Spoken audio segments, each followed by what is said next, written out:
Hey guys, what's up? What's up? It's Doreen again on Dapper Penniless. Happy Friday to you all.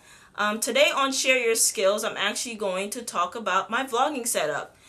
So I started vlogging a couple months ago, very recently, and I've been having so much fun with it. And I've actually been getting questions from some folks about, what my setup is. Does it cost me a lot of money? And I'm going to answer all of these questions for you right now.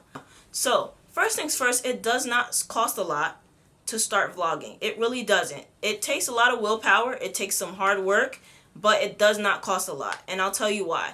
You do not need a lot of equipment to get started.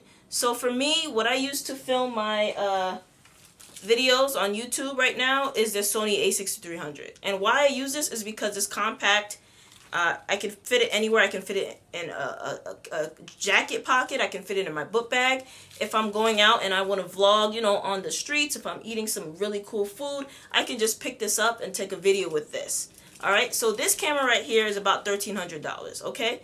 There are plenty of cameras out there right now that do HD video. They may not do 4K video like this camera, which is like the best quality out there for consumers right now, really, but they do HD. Now, if you're shooting video for YouTube or Facebook, Instagram, you do not need to have high quality 4K video. You can do HD video, and you can get a point and shoot for maybe $200, $100. I've seen people even buy point and shoots for less that have this HD quality on it. So that's number one. Number two, you have a tool right here in your pocket, your phone. All right, so I have this iPhone. This is the 7 Plus right now. This camera right here already shoots 4K video. So if I wanted to use this for my vlogging, I could. And honestly, we use this all the time anyway. For Snapchat, InstaChat, everything like that. So this camera is a great starting point if you don't have the money to dish out on a point and shoot camera or mirrorless camera. And this is super compact. You always have this on you all the time, so why not use it? If you guys ever heard of that movie Tangerine, actually, which is a really great queer movie out. It was actually all filmed on the iPhone. So there's great things you can do on an iPhone. Again, it's not about how much you paid for your equipment. Well, sometimes it is, but a lot of times it's about the content you kind of want to create and kind of want to put out there to people. So make sure that, as long as you have an iPhone, again, you can record audio on here, you can record video on here. Actually, a lot of the newer iPhones now have 4K video. I'm not sure about Android, but I'm sure there's some great phones out there that you already have in your hand that can do the job that you want to do. Alright. Actually, right now I'm using my Nikon D750 to actually record this video right now. And that's my DSLR camera. Now, if you see this right now, I can actually take a video for y'all on here to show you what I'm talking about. Alright, y'all, so I'm taking a video of myself, recording myself, which is funny. Yeah, so this is my Nikon D750 right here. This is my full frame photography camera right here. So I don't think I would want to lug this around to do any vlogging, anything like that. It's just simply too heavy, it's too bulky. Let's say I want it to be discreet, and it's not going to really happen with this camera right here. So I stick to my small camera here, or just my iPhone. And questions about, like, audio. Now, cameras usually, you can record audio on your camera. It's not going to be the best, but again, if you want to just start your vlogging, don't just stop because you don't have all that audio equipment, or you don't have this equipment or that equipment. Your camera records just fine, alright? So you don't have to go and buy any extra things. But if you wanted to, you can look into shotgun mics. Here's one of the first shotgun mics I've actually purchased. It's a Takstar mic. It's fairly cheap. I feel like it was under $30. I'll put the link in the description below. But this is a mic, one of the cheaper microphones you can buy. It's battery powered here. And it allows you to have some controls on it as well. I've used this for a lot of videos, and I've gotten some pretty good audio quality on here. Honestly, you don't need much to actually get the video done. So you can use the internal audio recording that's already on the camera you purchased. Or you can go into shotgun mics, which is this one. This is on the low end.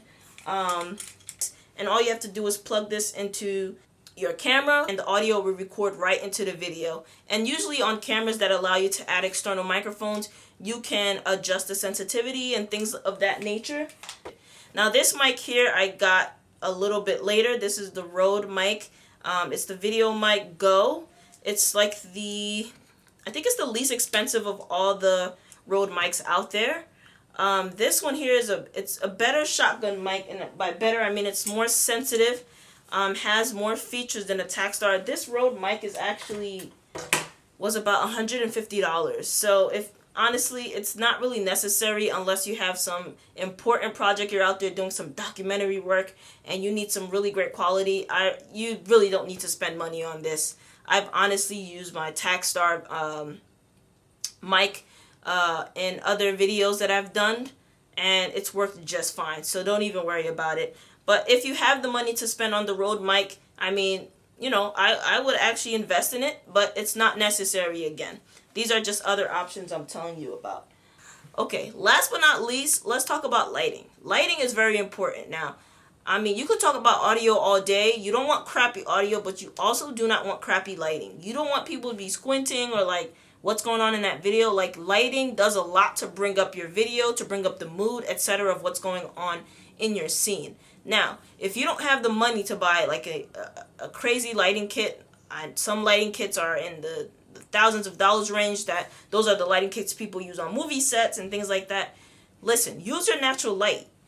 When you're, ready to film outside. Film while you're outside, in the morning times, you're out doing this, that, and the third.